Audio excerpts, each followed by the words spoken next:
Even the government knows it. That's why these standardized tests are 10 times harder than they were when we were in school. Because they know these kids are super intelligent. I remember I got an iPhone for the first time. I used to have a flip phone and a phone that slides up. And the first time I got an iPhone, I was so overwhelmed, I said I didn't want it.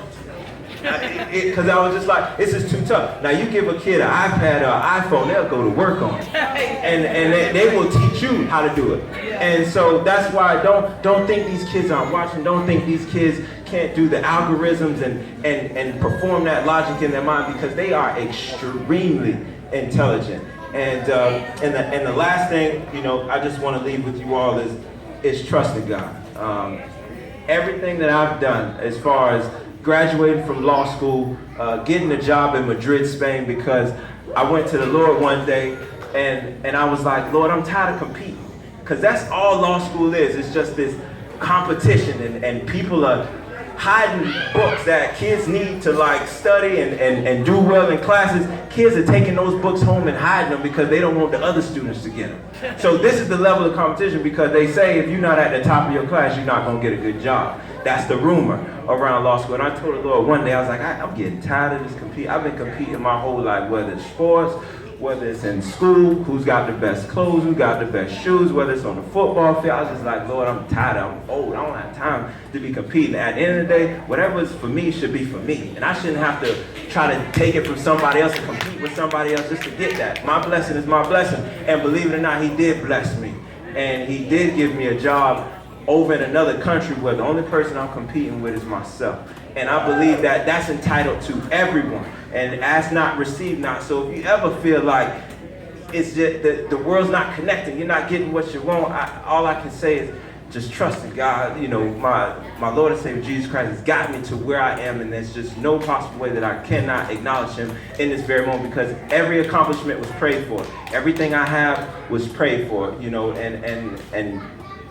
in that way, I'm just extremely blessed. So as I begin to close, just because I don't have my graduates in here, I had a little something for them, but all in all, just parents, continue to advocate for them. They're all you got. They have nothing else but you. The kids are, and trust me, it's kids out here who will assume the role of being their fathers. And they might not be the best influences, because you got kids raising kids. You got some kids who are supposed to be friends. They trying to tell the kid how life works, and they the same age. And so you're all they got. They all want to be like you. I can tell you, every single one of your kids, they look up to you to be you. And that is just like my mother and father. It was always me wanting to be like them, wanting to be like my dad. Do everything down to the mannerisms, just trying to copy him, because at the end of the day, he was my greatest role model. And besides that, graduates, it's a blessing. And I want to leave you all with a quote from Stacy Atasha, and she said, "We worry about what a child will become tomorrow, when we forget that today they're actually somebody." And that's what we do all the time. We say, well, my child gonna be this tomorrow, he gonna be this and that. But it's like, right now, they are somebody right now. They are bright students right now.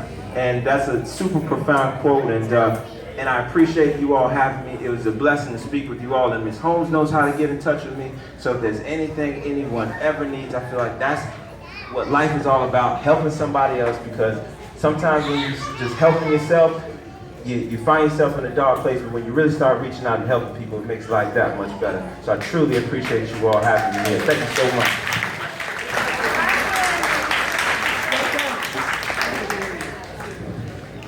Thank you so much, Brandon. Let's give Brandon another round of applause.